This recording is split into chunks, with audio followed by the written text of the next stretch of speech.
Kita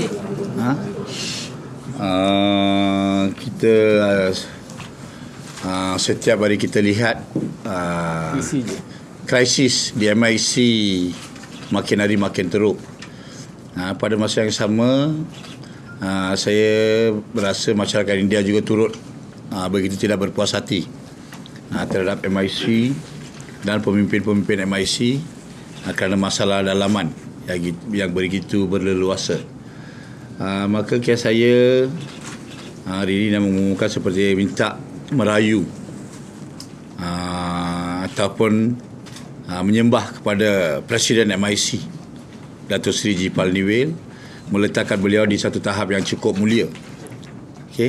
Menunaikanlah janji kepada Perdana Menteri, janji kepada Timbalan Perdana Menteri, janji kepada Barisan Nasional, janji kepada MIC, ahli-ahli MIC, janji kepada masyarakat India bahawa beliau akan mengadakan mesyuarat Majlis Tertinggi selepas Tahun Baru Cina. Tahun Baru Cina dah habis. Saya percaya beliau bukan tunggu untuk cap gome. Dia janji selepas Tahun Baru Cina, tolonglah, saya merayu kepada Presiden, tolonglah mengadakan mesyuarat tertinggi, Majlis Tertinggi seperti mana yang diarahkan oleh ROS. Kita semua dah bersetuju. Presiden, Timbalan Presiden, Majlis Tertinggi yang dipilih pada tahun 2013-9 dah bersetuju untuk mengadakan pilihan semula. Jangan buat U-turn lagi. Masyarakat tidak boleh terima lagi. Kita adakan Majlis Tertinggi Mesyuarat CWC ataupun Majlis Tertinggi MIC yang dipilih, dan sekiranya Presiden ingin menambahkan 9 orang ahli, beliau boleh membawa usul masuk dalam mesyuarat itu. Kita minta pandangan ahli-ahli mesyuarat sama ada terima atau tidak. Kalau majoriti ahli Majlis Tertinggi 2009 yang sebelum ini pun diketuai oleh Dato' Palnivel sendiri, apa masalah? Kalau sebelum ini pun 2009 dia juga presiden, pemangku presiden. Yang dimaksudkan oleh ROS adalah yang dipengerusikan oleh Dato' G. Palnivel sendiri pada 2009.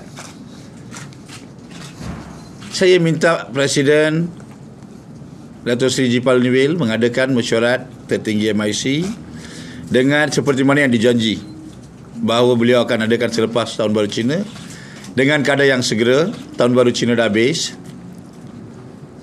dengan keadaan yang segera, dan menumbuhkan jawatan kuasa pilihan parti.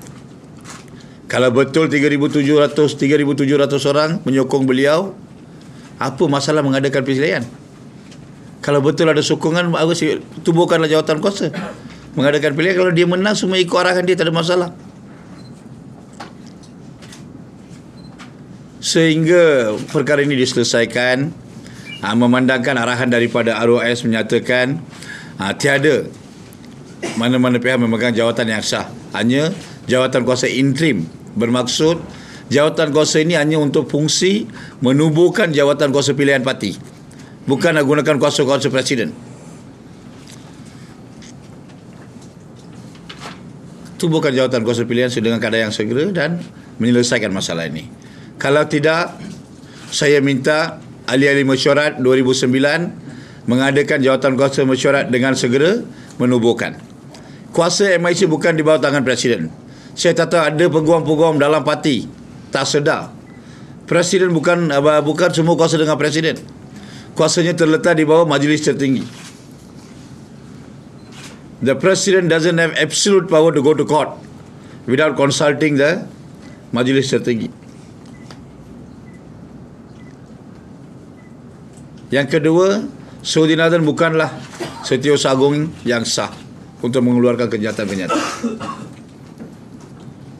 Kuasa di bawah Majlis Tertinggi yang dipilih pada tahun 2009. Ada yang katakan mereka ada kuasa nak pergi ke mahkamah. Sebagai individu, semua orang ada kuasa. Tetapi sebagai presiden harus dirujuk kepada Majlis Tertinggi MIC. So saya minta ahli-ahli Majlis Tertinggi MIC yang dipilih 2009 memandangkan ada arahan daripada ROS. Yang sebelum ni Presiden kata dia akan mengikut arahan tersebut, tetapi kita tak lihat, kita ke mana-mana. Maka tanpa membuang masa lagi, saya memohon kepada majlis yang dipilih 2009 mengadakan mesyuarat bagi kali ketiga, menubuhkan jawatan kuasa dan mengadakan pilihan parti. Itu satu je penyelesaian. Kalau tidak, apabila kita ada seorang pemimpin yang tak tentu arah, kita tidak ke mana-mana. Satu lagi penyelesaian, kalau boleh, Presiden dan Saudi Northern kalau berani, kalau ikhlas buat Statutory Declaration SD, menyatakan tahun pilihan 2013 tiada tubuhkan cawangan mana-mana. Berani buatlah. Buat surat akuan SD kata menubuhkan cawangan dalam tahun pilihan adalah salah dari segi perlembagaan. Memang salah, semua orang tahu. Saudi Arabia pun peguam, dia tahu. Mengikut perlembagaan MIC, menubuhkan cawangan tahun pilihan adalah sah. Kalau kata arus tidak benar, arus tidak kuasa, buatlah SD. Satu je, SD yang paling senang. Kata MIC tak pernah tubuhkan cawangan di bawah kepimpinan Palniwil, tidak tubuhkan cawangan pada tahun 2013. Cukup. Very straightforward. Tengok siapa masuk dalam lokap. Berani buat.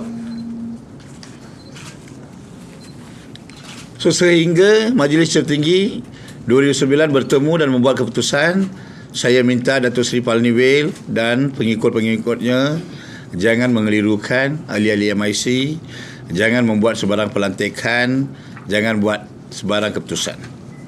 Biar ahli-ahli mesyuarat 2009 bermesyuarat dan bagi jawatan kuasa mesyuarat itu mengambil keputusan.